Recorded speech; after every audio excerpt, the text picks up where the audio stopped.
Karena jadi Saras 008 itu menjadi satu tantangan karena memang si pemerannya sendiri pun harus menguasai bela diri, karena kan ini tentang superhero yang identik dengan bela diri laga gitu.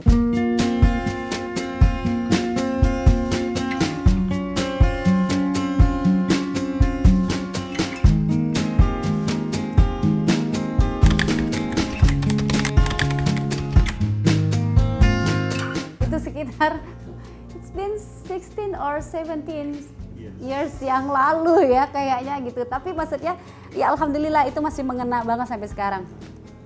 Jadi kemarin saya sempat jadi bintang tamu salah satu stasiun TV. Yang lucunya pembawa acara bilang, oh lagi bahas tentang superhero ya, kita sambut superhero Indonesia. Oh saya lihat Hasan gitu, keluar udah pakai hijab kan. Gitu ya, loh Mbak mau pengajian kemana? Nah itu sesuatu yang lucu gitu. Terus saya bilang, loh superhero pun juga bisa menjadi ini loh. Aku bilang kan bisa berubah menjadi lebih baik. Aku bilang superhero nggak sama pakai baju ketat gitu. Jadi ini hal yang lucu. Nah prosesnya itu panjang kalau mau cerita ya, audisi ya seperti biasanya. Cuma memang bisa dibilang audisi zaman dulu dengan yang sekarang agak berbeda, karena jadi Saras 008 itu menjadi satu tantangan karena memang si pemerannya sendiri pun harus menguasai bela diri, karena kan ini tentang superhero yang identik dengan bela diri laga gitu. Jadi ya prosesnya panjang ya, apalagi waktu itu kan masih sekolah juga gitu, terus tiba-tiba langsung jadi idolnya anak-anak itu kan pasti gift yang luar biasa buat akunya. Prosesnya normal lah, harus audisi dari Palembang ke Jakarta, audisi lagi gitu ya. Alhamdulillah sih membuahkan hasil yang baik. Jadi karena dulu itu kan saya aktif bela diri karate ya. Nah sampai sekarang ini kadang-kadang masih ada rasa kangen untuk ya paling nggak stretching tuh masih lah sampai sekarang. Kalau split gitu masih bisa lah gitu, masih bisa. Cuma memang yang kalau misalnya memang memfokuskan satu hari, kalau dulu kan latihannya 4 jam, satu hari 4 jam latihan bela diri. Tapi sekarang lebih pada ke yang udah nggak punya waktu. Kedua umur ya, jadi fisik pengaruh kali ya. Kalau dulu bisa lari sekian lama, gitu sekarang kayak udah ngos-ngosan juga ya. Tapi kalau stretching yang cuma ya ringan-ringan sih sampai sekarang sih masih dilakukan. Itu perjalanan hidup, proses yang panjang. Artinya saya memutuskan berhijab bukan kayak saya memutuskan mau pergi ke mall.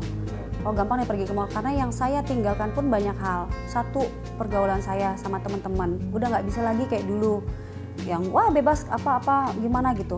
Kadang-kadang dulu suara azan pun masih sibuk ngopi bareng sama teman-teman. Nah intinya saya cuma satu, saya mau jadi lebih baik sehingga ketika anak saya melihat ibunya lebih baik, saya pengen anak saya jadi anak yang baik. Intinya begitu, karena memang saya kan ibu tunggal ya, orang tua tunggal. Artinya anak saya harus bisa mendapatkan figur yang luar biasa baik dibandingkan orang-orang anak-anak lainnya yang mempunyai orang tua yang lengkap. Nah di sini saya belajar gitu, dan saya ini masalah hidayah. Mungkin teman-teman juga banyak juga yang heran, saya lu bisa loh gitu kan, lu bisa pakai hijab serius gitu. Bahkan ada salah satu teman media juga, jangan bercanda lu gitu kan, kalau kangen aja deh telepon kita ngobrol ya duduk. Enggak, sekarang udah berhijab. Sampai teman itu dari yang bercandain sampai akhirnya malu hati sendiri gitu. Nah, aku bilang bahwa ini fase hidup ya, perubahan hidup. Nah, yang kali ini aku berjilbab, pertaruhannya itu banyak yang kutinggalin. Satu, mulai dari pekerjaan. Kita jangan munafik. Saya nggak mau jadi orang yang munafik. Saya takut ya kehilangan pekerjaan karena nafkah saya di sana. Aduh kalau pakai jilbab gimana ya, job banyak sepi, banyak ini. Tapi saya dapat support dari orang tua saya, dari anak saya pun dapat support. Dan saya juga punya guru yang memang mensupport saya habis-habisan untuk ini. Jadi akhirnya saya pikir, loh saya ujung-ujungnya hidup buat apa sih? Ujung-ujungnya, nah kalau soal rezeki, soal apa? Ya semua juga tahu lah, Tuhan sudah atur. Tinggal bagaimana giat mengejarnya aja. Toh saya juga punya teman-teman yang banyak, orang-orang yang sayang sama saya, yang artinya insya Allah tidak akan membiarkan saya kelaparan kan? Artinya saya memutuskan berhijab. Satu, karena hidayah. Kedua, saya pengen jadi lebih baik lagi. Ketiga, ini udah saya mau jadi idola buat anak saya aja, karena saya mau anak saya walaupun tidak memiliki orang tua yang lengkap, tetapi dia bisa merasa sama dengan orang-orang lain. Enggak, saya itu satu gaptek. Kedua, saya tidak terlalu tidak terlalu mengikuti zaman ya, bisa dibilang kuper lah ya gitu. Karena menurut saya banyak hal lain yang bisa saya kerjakan lah. Artinya banyak hal-hal ya biasa. Ya sebenarnya sih itu balik ke personalnya masing-masing. Kalau saya sendiri ditanya kenapa Mbak kok nggak punya sosial media, kok nggak punya ini, saya lebih nyaman dengan kehidupan saya yang seperti ini. Nggak perlu saya share, nggak perlu saya publikasikan. Artinya ya kuper lah sih bahasa itunya ya. Tapi saya nyaman dengan situasi seperti ini. Dulu zaman Friendster ya, lama banget ya. Tetapi itu juga bukan saya yang pegang, yang handle gitu. Karena memang terus terang saya nggak terlalu suka untuk membuka kehidupan saya di media.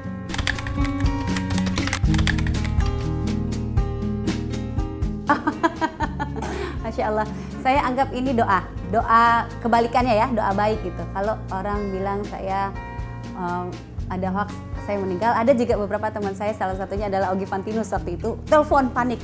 Halo guys ya Tuhan terima kasih, ternyata masih ada gitu. Maksudnya apa gitu kan, enggak dikirain udah ini, kenapa? Karena itu tadi, karena saya nggak punya media sosial, jadi saya kan agak terkuruk dari berita-berita luar gitu.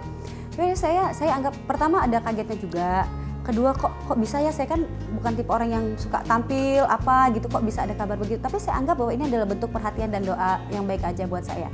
Dikabarkan meninggal ya anggaplah panjang umur, berarti orang masih ingat saya. Mudah-mudahan dengan ada kabarnya ini artinya membuat saya juga lebih mengkoreksi diri, lebih oh ya kalau ada orang berita meninggal ambil positifnya, tapi di sisi lain juga saya harus berpikir oh ya seandainya memang sudah ada waktunya baru saya harus berbenah diri, harus lebih baik lagi. Gimana kalau seandainya bener, nah gitu aja sih. Tapi nggak apa-apa, it's okay, bentuk perhatian aja. Oh ya ada satu cerita lagi yang kabar hoax tadi ya.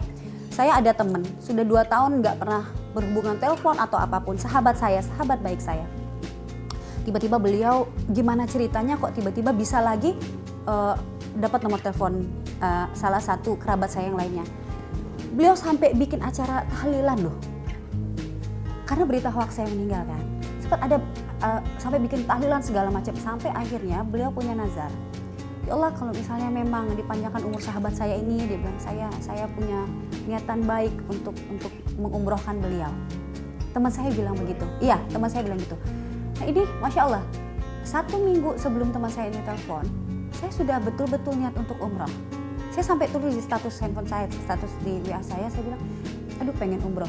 Wallahi, jadi kok Allah sayang sekali sama saya. Tiba-tiba teman saya telepon, ya Allah Sally kamu masih ada, saya punya nazar, saya mau naikkan kamu umroh. Aku bilang, Insya Allah, ini kenapa kok bisa, kok serius? Iya serius, saya mau naikin umroh. Kebetulan saya memang sama Habib Al-Habsyi memang mau umroh gitu. Saya bilang ya Allah rezeki saya pun juga mau umroh. Ya saya bilang bisa nggak saya tabung dulu nih hadiah dari teman saya. Ya pokoknya terserah, saya sudah niat, saya sudah nazar umroh, mengumrohkan kamu karena mendengar kamu masih ada pun ini sudah rezeki buat saya. Ya, ini Masya Allah. Artinya begitu berita yang tidak baik di luar ternyata bisa memberikan kebaikan juga buat saya selama saya ikhlas menerima berita itu. Akhirnya saya sekarang Insya Allah saya punya ada tabungan umroh nantinya kalau saya dapat rezeki sehat dan waktu lagi. Itu tentang hoax itu sendiri.